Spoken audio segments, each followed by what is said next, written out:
Okay, this video is for Bradley, and so hopefully by now you've received some of the links and the videos I sent. Right, the first link I sent is about breathing, and you could find a lot of good breathing videos online.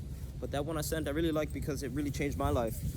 Right, because Dr. Branich, she was saying that most players, most athletes, when they go to breathe, well, most people, they go like this.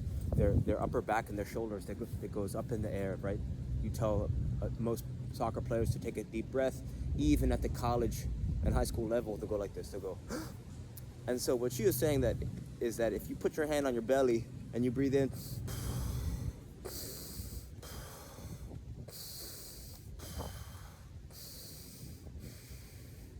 and you breathe out through your belly, it's going to engage, right? It's going to help you throughout your, not only just your soccer career, but your whole life, stay calm under high pressure situations. So that's something that you want to keep in mind.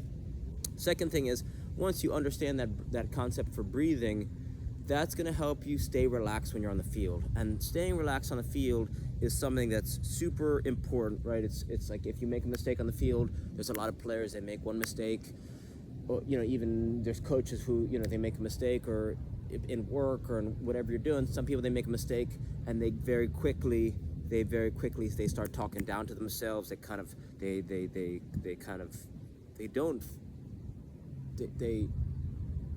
beat themselves up for making a small mistake. Right, in the last World Cup, both teams, these are some of the best players in the world. Each team, right, a whole bunch of players, the best in the world, made a whole bunch of mistakes. And so the way that breathing is connected to making mistakes is, if you can stay calm, if you can do belly breathing, right, you make a mistake, you're gonna make a lot of mistakes in your life. You just stay relaxed and you just keep on going. Okay, so what we have here, right? So when I sent you the 3 links for tools, right? And so I've tested thousands of dollars worth of tools. I've purchased thousands of dollars worth of tools. And so right now here, what you have is 3 tools. We have a ball, right? You want to start to bring a ball with you of any size. I would say, I call this a soccer vacation, right? Soccer vacation, it's like if you have a ball with you, you can always just be getting juggles, right? Nice and easy, right? You could always just be throwing the ball to yourself and getting lots of touches, nice and easy, get into a nice rhythm. And so this kick trainer is great as well, right? This costs maybe $25, $27 online, and you can really cram months of training into days or weeks. Since it's connected, right? Since there's a ball connected to a rope, you can start to really, right, in 10 to 15 minutes, you could get 60 touches in 60 seconds, which means in 10 to 15 minutes, you could get close to 1,000 touches effortlessly. Laces, right? Breathing, put on your favorite song, match the rhythm of the song, right? It's all about staying relaxed and getting a lot of touches in an effortless way. Because in some soccer games, if you come in, you'll only have, right? In some games, players only have a few touches on the ball, and sometimes it's their only touch to keep the ball or to score on goal. So you really want to make the most of the touches in the game. And so this ball on the rope, it allows you to raise your volume of touches in an effortless way without going to chase the ball, right? Because if I go to hit the ball and I mishit it, sometimes it's frustrating when you don't have a training partner. Let's say you don't have access to a wall. And so this is a great tool if you're in a city, if you're just walking around town, where you don't have to worry about the ball kind of running away from you. You could just have fun, right? Really feel how the ball feels leaving your foot, right? It's understanding. This is going to help striking technique with both your right and your left foot. This is great before tryouts. This is great before practice. This is great before games. Just get into a nice rhythm, nice and easy.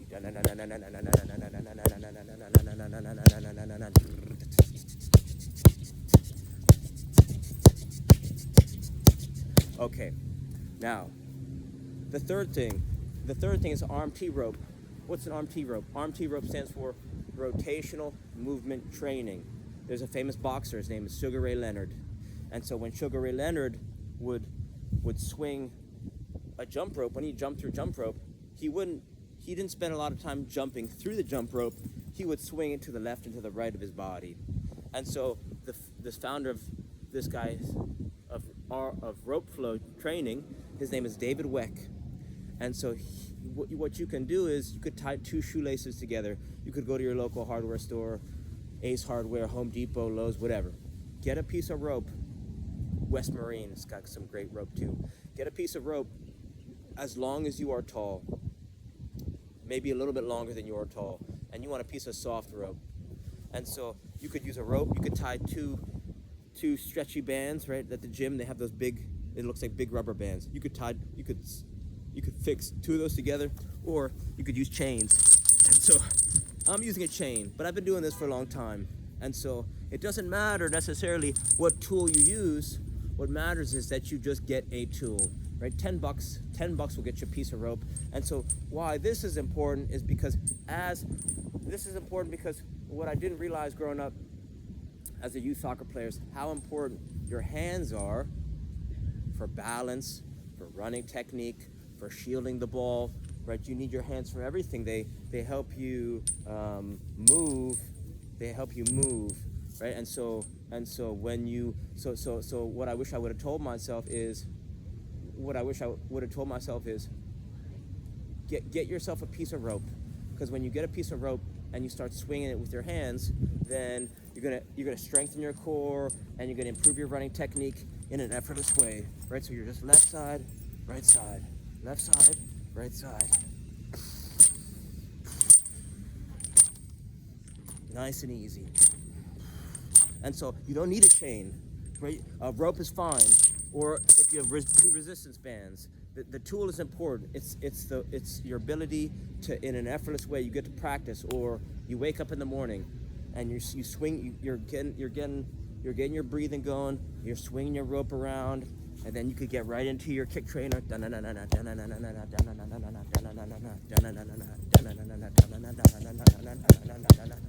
Right, so it's all about staying relaxed as you're going through the rotation of your tools, right? Because if you're at a tryout, if you're at a practice, and you're at a game, and you're going through this rotation of tools in a relaxed way, and everyone else is on their cell phone, everyone else is picking their nose, everyone just sitting on the bench eating a cheeseburger and chips, whatever, and you're getting thousands of touches. You're swinging the rope around. You're getting thousands of revolutions. You're getting 1,000 touches with a kick trainer, and you start to show up 1 minute early to practice, 2 minutes early to practice, 5 minutes early to practice, 10 minutes early to practice.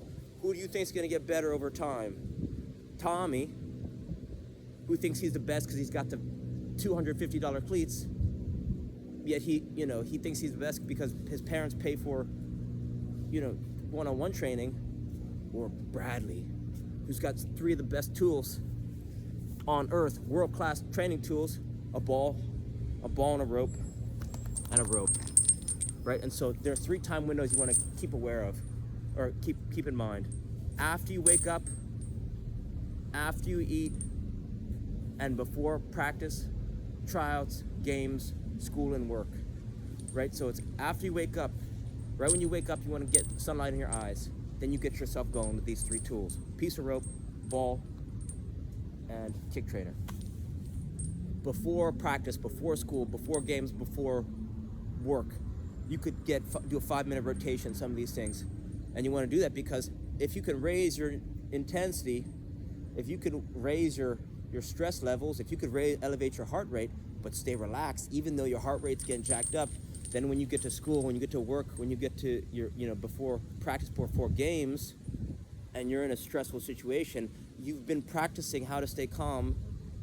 And so the most stressful game, they say bleed in training so that you'll sweat in war, or something like that, right? You want to raise your training intensity so that you could be relaxed when the time comes when it really matters, right? Because if your training intensity individually is higher than your team's training intensity, when you get to practice and you're the most calm and everyone else is sweating and everyone can't breathe but you're relaxed, coach is going to see, wow, this player, even when everyone else is taxed, he's relaxed and he's chilling. Okay, so and then the last time, or the next thing is after you eat, they say the man who takes 100 steps after he eats lives to 100. And so all that means is after you eat something, you want to put that energy, you have to good use. A lot of people, they have lunch or they have a big dinner, they go right to sleep. Then they wake up next morning feeling like a blueberry, right? You want to, even if it's a little skips, right? Little skips after you eat, nice and easy. Put that energy to work. Or 10, just do 10 air squats, right? Bang them out. You have a snack, and then nice and easy. Right? Whatever you can do, even if you're in a freaking wheelchair, even if you got on crutches. If you're on crutches, if you're bedridden, you could take a light arm T rope, and let's say you're sitting, let's say you hurt an ACL, or let's say you're just not even in the mood. You could swing a rope in a circle, rodeo style. Just get some movement after you eat. And lastly, there's one dribbling sequence in particular that you want to keep in mind. This is called the Tom Turnbull dribbling sequence. This is the Tom Turnbull dribbling sequence. He taught this to me about 28 years ago. Tom Turnbull, who's that? That's a skills trainer out of Scotch Plains, New Jersey. Supposedly he played with the real Pele. And so it looks like this. You go outside. Can you see this? You go outside, outside, inside, outside, inside, outside, outside, inside, outside, inside. Let me do it with this one. Outside, outside, inside, outside, inside, outside, outside, inside, outside, inside, outside, outside, inside, outside, inside, outside, outside, inside, outside, inside. What problems does this dribbling sequence solve? This allows you to be more relaxed on the field. It helps you develop an awareness of the ball at your feet. It allows you to dance around defenders. It allows you to improve your vision on the field, because if you can be relaxed with the ball at your feet, then you could see everything going around you, right? This dribbling sequence is a connector, right? This is like the Rosetta Stone. Once you master this, start with a minute a day, right? 1 minute a day turns into next day you do another minute a day. Day after that, maybe 2 minutes a day. And so practice doing this sequence a minute a day, and then over time it's going to become, right, 1 minute, 1 minute, 1 minute, 2 minutes, 1 minute, 2 minutes, 2 minutes, 2 minutes, 4 minutes, 4 minutes, 2 minutes, 4 minutes, 5 minutes, 4, it's you do a little bit every day, then a little bit is so effortless, then you do a little bit more. And so this acts as a connector in the sense that a lot of people, they try to beat people in 1v1, they learn moves, right? So, but they don't know how to combo the move on the fly fast. And so the way you do that is you take your time with this one. A lot of players, they try to, whatever I teach this to kids, they try and do this way too fast, right? You want to go nice and smooth, slow is smooth, smooth is fast. Outside, outside, inside, outside, inside, outside, outside, inside, outside, inside, outside, outside, inside, outside, inside. This is also going to help you improve your turning ability, right? You're going to start to go outside, outside, inside, outside, inside, outside, outside, inside, outside, inside, right? It really helps you pivot, use your whole, you're going to be able to start to do 360s, 180s with the outsides and the insides of your foot. And so, yeah, so this is like everything you learn right here. This is a distillation of 28 years of soccer training. When I was 18 years old, I was the #1 leading scorer on the #1 ranked team in the whole United States. But that doesn't mean anything. Who cares? But it can mean something, is if you take what I wish I knew when I was 12 years old, 14 years old, however old you are. I mean, I'm still teaching. These three things are what I'm teaching still to this day. It's the things that have still stuck with me as I progress through my life. And I'm better right now than I was as a D1 college soccer player because I spent a few minutes a day doing these three things. It wasn't the things that didn't make me very good. It wasn't spending hours in the gym, weight training. It wasn't running long jogs. It was when I realized that soccer is everywhere and everything. Soccer, you can play everywhere you go. You bring a ball with you everywhere you go. You make friends, right? You bring a ball to the field. You could start juggling. Doesn't matter who it's with. You use soccer as a vehicle for joy, perpetually, right? You bring it with you everywhere. So it doesn't matter if you're on the field, if you're off the field. Get the ball up on the juggle, right? If you don't start, that's okay. Just get your rope going. Get your kick trainer going. Get the ball in a juggle. Get the ball in a dribble, and if you don't start, that's okay.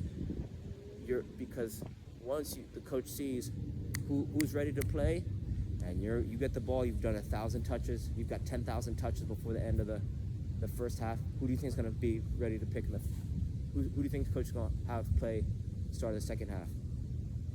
Or if you're a starter and you think that you don't need to, right? At the end of every game, Kobe Bryant would shoot 1,000 free throws. After every practice, after every game, he'd shoot 1,000 free throws. Not because he wanted to, because the best love playing so much that it becomes, right, it's just what you do. You start with one free throw, then one free throw turns into two. So okay, I'm gonna wrap it up here. Hopefully you get some benefit out of this. Reach out with any questions. 508-505-1180. Andrew Tetzlaff at Gmail. That's AndrewTetzlaff at Gmail. Okay.